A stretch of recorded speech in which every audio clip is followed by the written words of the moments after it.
Camera's rolling. Positions. Action.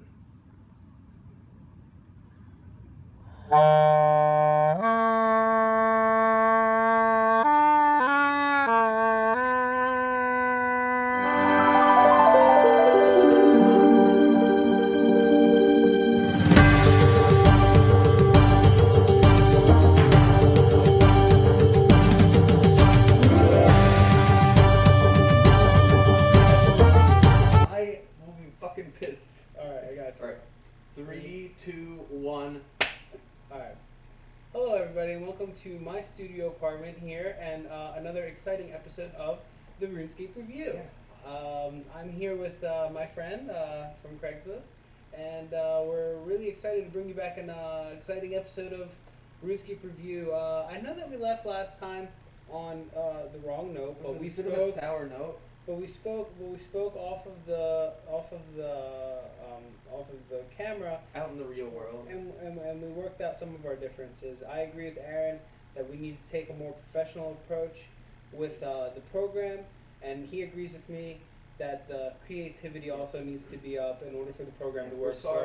We're sorry that we weren't able to put out a video last week, and it's been 2 weeks since our last release.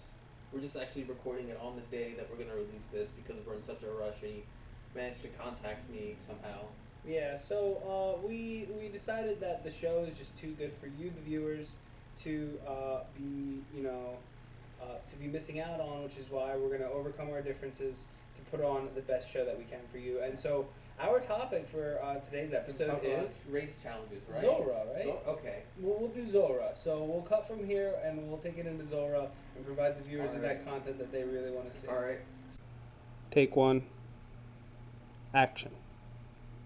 Alright, so the thing about Zulrah is that when Zulrah was first released, she had only one cycle, and people were able to easily memorize that one cycle of range, mage, melee, whatever.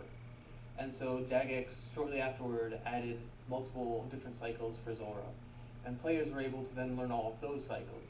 And Jagex still at the time thought that Zulrah was far too rewarding for how easy of a boss she was, because you could essentially avoid all of the damage just by praying properly and tanking out the snake rings.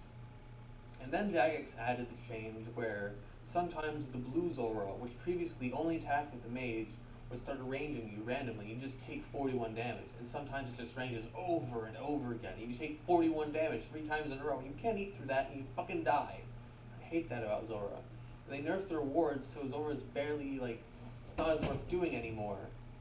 I think what Jagex should do is, I don't mind the nerfed drop table as long as they take out the range attacks, because the range attacks on the mage phase just make Zulrah so terrible.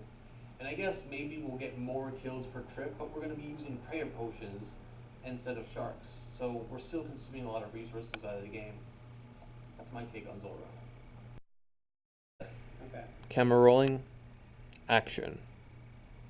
So the thing is, Zulrah's great the way it is. The mage and the range, I like switching between the two, that's fine. The only thing is that you're going through so much work for a level 785 boss, and you're getting snake skin and pure essence from it, and that's just not worth it. Zulrah scales are going up, so that's great. I want to do more Zulrah, but the thing is, the snake skin and pure essence every other drop, and Dragonstone Bolt tips, they're not worth the same anymore. Zulrah has just become not worth doing, and the thing is, it ruins such a great boss.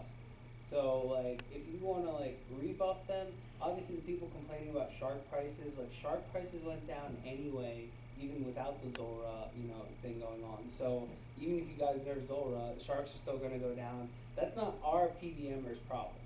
So, I think you should rebuff Zulrah, if not the way that it was completely, then definitely the way that, at least halfway in between. You have Vorcast now, and I know you have to do more requirements like Dragon Slayer 2 for Vorcast, so make him a little better, but you can at least buff Zulrah a little bit where, it's not trash drops that are just not worth doing the boss over. That's my take on Zulrah. Keep everything the same, just buff the drops a little bit more. That's all I have to say about it. And cut. Just for safety, because we sort of come together.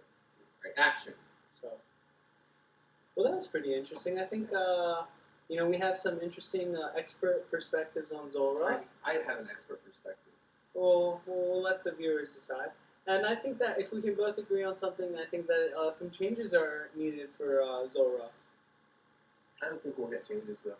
Yeah, I don't know if Jagus has a lot on their mind with the RuneLight thing going on. Yeah, they it's kind do. of interesting how.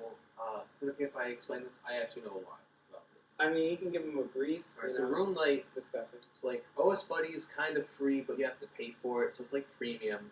Conduit is free because you don't have to pay for it, but it's still like proprietary software. And then we have RuneLight, which is free and open source. That means anyone can download it, anyone can view the source code and make their modifications to it. That's something that's really special about RuneLight that a lot of other clients don't have.